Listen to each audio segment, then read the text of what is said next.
Assalamu alaikum, dear students. I welcome you all in today's lecture. Today, we are going to discuss the topic power resources.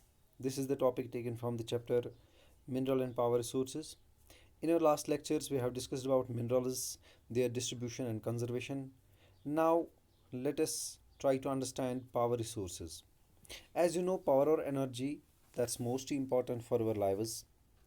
We use them in industries, agriculture, transport, communication, and defense system, and other sectors of life.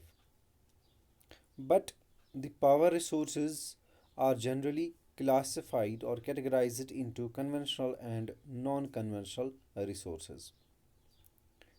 Conventional sources. Conventional sources of energy are those which have been in common use for a long time. Firewood and fossil fuels are the two main conventional sources of energy. तो dear kids, जैसा कि power resources आपको पता है, power जिसको हम use करते हैं इंडस्ट्रीज़ में, फैक्ट्रीज़ में, इंस्टीट्यूशंस में, एग्रीकल्चरल पर्पसेस के लिए, ट्रांसपोर्ट के लिए, कम्युनिकेशन सिस्टम के लिए, डिफेंस सिस्टम के लिए, या बाकी जो डेली लाइफ हमारी है उसमें यूज़ करते हैं। तो ये पावर रिसोर्सेज मिलते कहाँ से हैं, ये एनर्जी हमें मिलती कहाँ से है? तो इसके लिए क्लासीफाई किया जाता है पावर रिसोर्सेज को दो कैटेगरीज में. One is called conventional sources and second is called non conventional sources. Conventional sources को हम दूसरे नाम से भी जानते हैं ट्रेडिशनल सोर्सेज, जो सदियों से चलते आ रहे हैं, जिनको हम सदियों से यूज़ करते आए हैं. यानी जो हमसे पहली जनरेशन्स थी वो भी इनका यूज़ कर रही थी और हम भी इनका यूज़ करते हैं. जबकि नॉन कन्वेंशनल रिसोर्सेज जो है ये रिसेंटली यूज़ की गई है, रिसेंटली इनकी डेवलपमेंट हुई है, इनकी इन्वेंशंस हुई है और ये यूज़ में आने लगी है. तो सबसे पहली कैटेगरी कन्वेंशनल सोर्सेज, ये वो सोर्सेज एनर्जी के हैं जिनको हम कॉमनली यूज़ करते हैं और सारे मोस्टली जो रूरल एरियाज़ होते हैं या अर्बन एरियाज़ दोनों में ये यूज़ होते हैं और सदियों से यूज़ होते आए हैं. फायरवुड जो जंगलों से मिलती है या फॉसिल फ्यूल्स, ये दो इम्पॉर्टेंट एग्जांपल्स है कन्वेंशनल सोर्स ऑफ एनर्जी के. फायरवुड के बारे में जानते हैं. फायरवुड ये कुकिंग या हीटिंग के लिए बहुत ज़्यादा यूज़ की जाती है. हिंदुस्तान की बात करें तो करीबन 50% of the energy used by villagers comes from the firewood.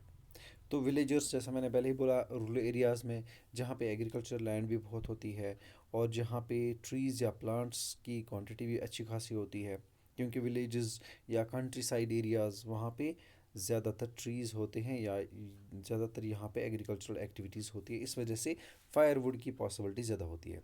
Secondly, forest areas भी इन्हीं यहीं पे पाए जाते हैं, यानी विलेज या कंट्री साइड या माउंटेनस रीजन्स में.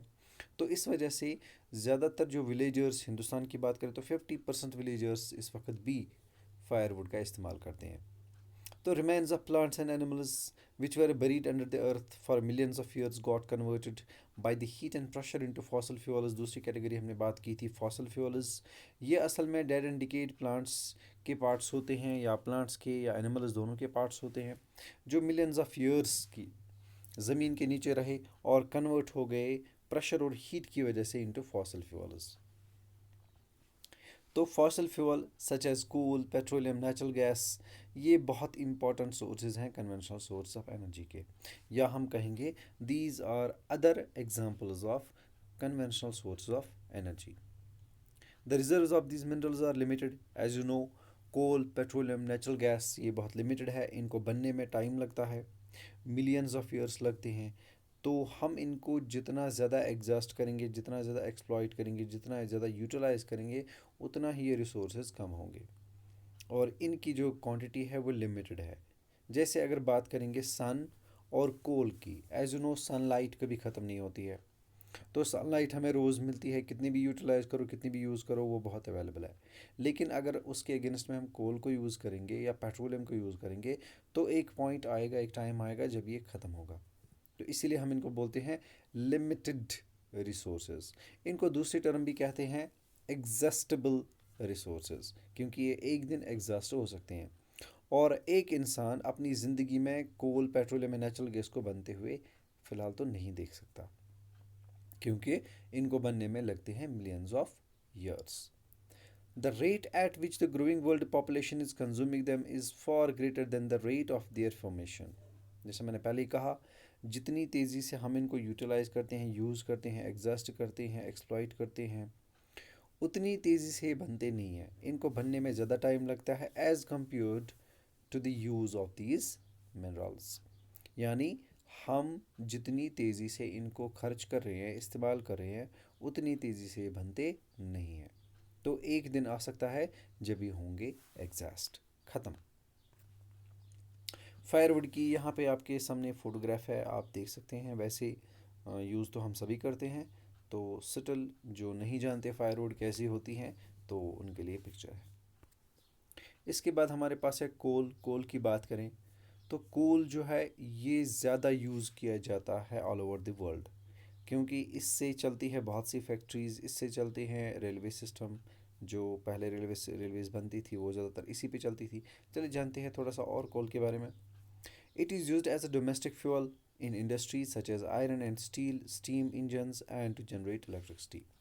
कहाँ कहाँ पे कोल यूज़ होता है? एक, घरों में तो हम यूज़ करते ही हैं बिल्कुल, जैसे हीटिंग पर्पज़ के लिए विंटर्स में यूज़ करते हैं, या किसी और रीज़न से हम यूज़ करते हैं घर पे ही। दूसरा, इंडस्ट्रीज़ में, जैसे आयरन इंडस्ट्रीज़ होती है, स्टील इंडस्ट्रीज़ होती है, उनको टेम्परेचर की ज़्यादा ज़रूरत होती है, यानी बहुत हाई टेम्परेचर की ज़रूरत होती है, और कोई मटेरियल उतनी हीट प्रोड्यूस नहीं कर सकता। चारकोल, यानी वो कोयला जो लकड़ी को जलाकर बनता है, उसमें उतनी हीट प्रोड्यूस नहीं होती है जितनी कि एक स्टील या आयरन प्लांट को चाहिए, आई मीन से उन इंडस्ट्रीज़ में चाहिए। तो इस वजह से ज़्यादातर यूज़ किया जाता है कोल। स्टीम इंजन्स जो कि रेलवे सिस्टम में चलता है, एज यू नो, रेलवे जो चलती है, रेल ट्रेन, तो उसमें जो यूज़ होता है वहाँ पे भी कोल यूज़ किया जाता है।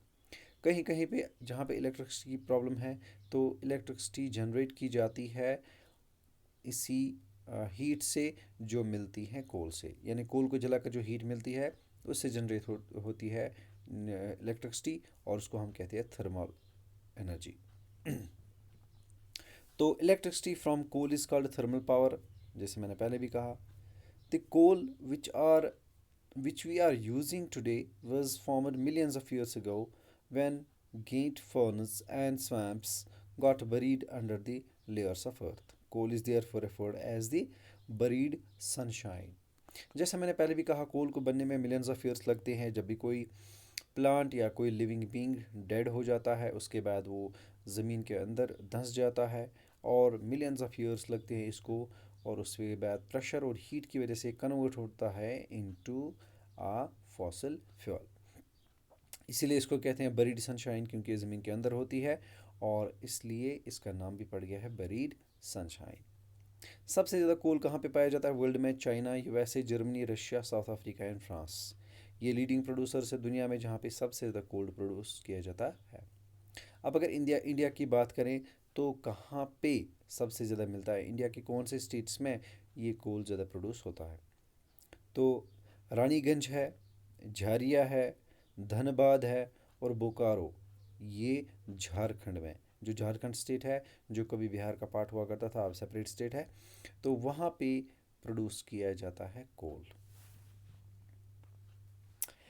कोल आपके सामने पिक्चर है, पिक्चर से पता चलता है कि कोल की शेप कैसी होती है। रेगुलर शेप होती है, ये मिनरल्स में आता है, बहुत इंपॉर्टेंट है, यू कैन सी इट। अब इसके बाद है पेट्रोलियम। पेट्रोलियम को वर्ड से पकड़ लेते हैं। The word petroleum is derived from the Latin words Petra meaning rock, oleum meaning oil. So petroleum means rock oil.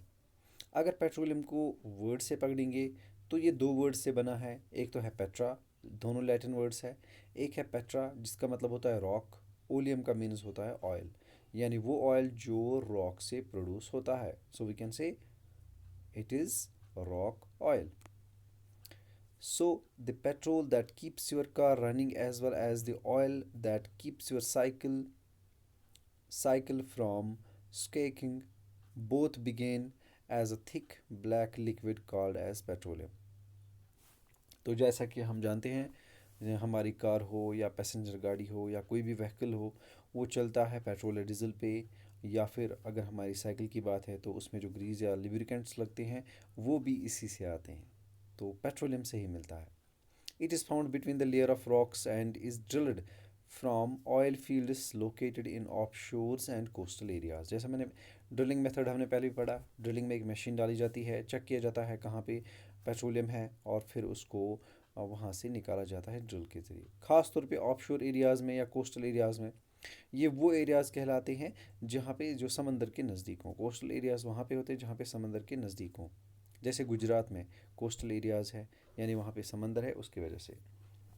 तो इसी तरह से ऑफशोर एरियाज़ यानी नज़दीक ही समंदर के आसपास वाले इलाकों में, this is then sent to refineries where which process the crude oil and produce a variety of products like diesel, petrol, kerosene, wax, plastics and lubricants.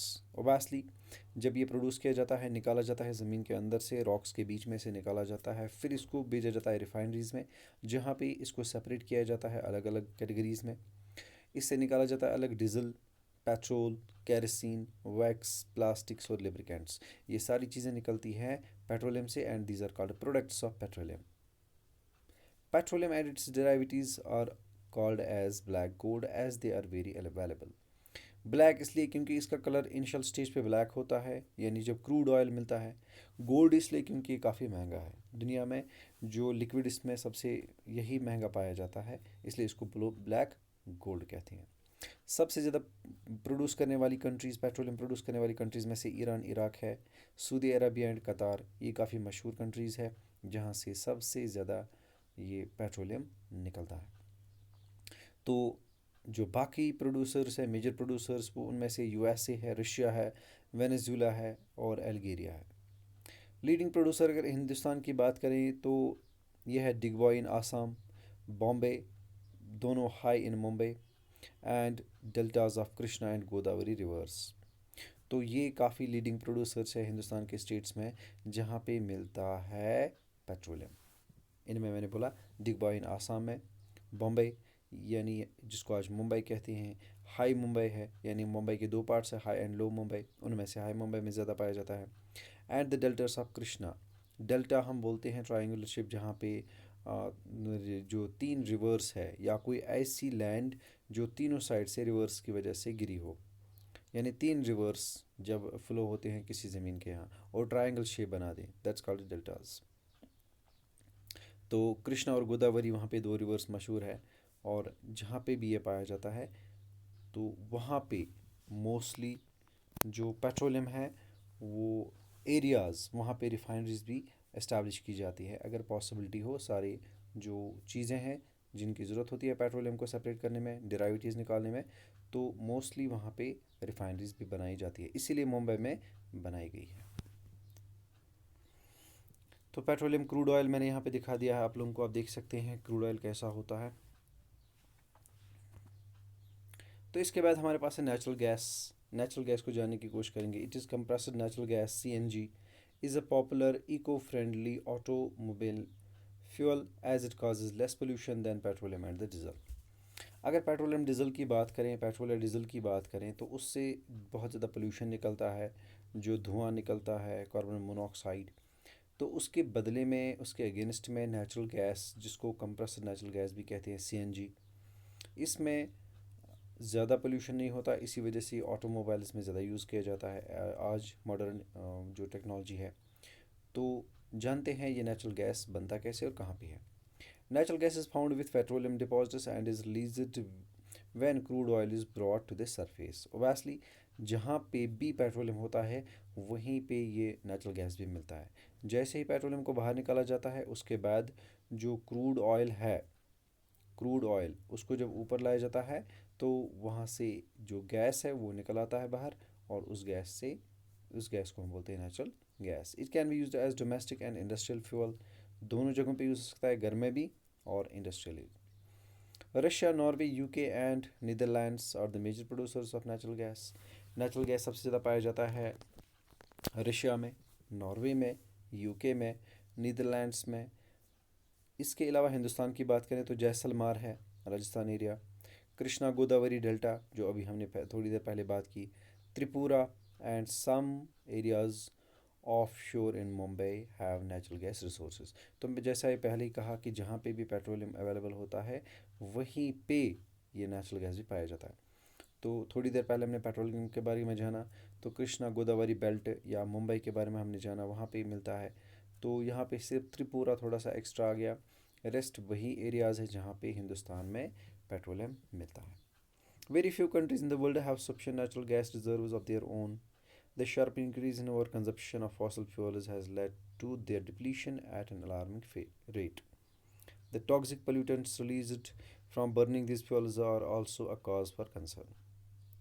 जैसे कि हमने पहले पढ़ा, आज हम इन तमाम जो भी हमने पढ़े रिसोर्स के बारे में, जिनमें जो हमने पढ़े हैं, जैसे नेचुरल गैस है, पेट्रोलियम या फायरवुड पढ़ा हमने, या फॉसल फ्यूल्स हमने पढ़ा, इनकी जो हम यूज़ करते हैं वो काफ़ी तेज़ी से करते हैं, इनकी बहुत हाई स्पीड से इनको कंज्यूम किया जाता है। ये एक प्रॉब्लम है जिसकी वजह से अब डिप्लीट होने लगे, ख़त्म होने लगे हैं, और शायद फ्यूचर में देखने को ना मिले। साथ ही में ये जो प्रोड्यूस करते हैं पोल्यूटेंट्स, लाइक एयर पोल्यूशन या वाटर पोल्यूशन या सॉइल पोल्यूशन, इनसे होता है, तो वो भी एक बहुत बड़ी प्रॉब्लम बन चुकी है in modern world. Unchecked burning of fossil fuel is like an unchecked dripping tap which will eventually run dry. Obviously, अगर आप नल खुला रखेंगे एक टाइम पे और उसको बंद नहीं करेंगे कभी, तो समझ लीजिए एक वक्त आएगा जब वो ड्राई हो जाएगा। तो उसी तरह से अगर हमने आज इन फॉसल फ्यूल्स को सोच समझ के इस्तेमाल नहीं किया, इनकी जो यूज़ है उसको मिनिमाइज़ नहीं किया, फ्यूचर में शायद इनका नाम होगा, ये हमारे पास नहीं होंगे।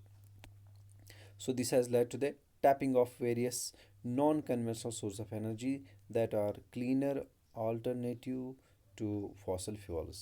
अब एक रास्ता है अगर हम इनको बचाना चाहें तो, वो है alternative source of energy use करने का। अल्टरनेटिव सोर्स का मतलब क्या होता है, जहाँ पे हम कोल यूज़ करते हैं, अगर कोई और चीज़ यूज़ कर सकते हैं जो ज़्यादा क्वांटिटी में अवेलेबल हो तो अच्छा है। इसी तरह से हमने थर्मल इलेक्ट्रिसिटी के बारे में, थर्मल पावर स्टेशंस के बारे में पढ़ा, जहाँ पे जनरेट की जाती है इलेक्ट्रिसिटी बाय यूजिंग कोल। तो अगर कोई और रास्ता है वहाँ पे जिससे हम कोल को बचा सकें तो बेटर है। जैसे सोलर सेल लगा ली तो इलेक्ट्रिसिटी का मसला सॉल्व होगा। तो वो जो कोल जलाया जाता है इलेक्ट्रिसिटी के लिए, ओबेसली यहाँ पे नहीं जलेगा। तो चले जाने की कोशिश करते हैं थोड़ा सा और। Have a look, natural gas plant जो आपको क्लियर नज़र आ रहा है, इसी तरह से इसको निकाला जाता है, पाइप्स के ज़रिए एक जगह से दूसरी जगह इसको ट्रांसपोर्ट किया जाता है।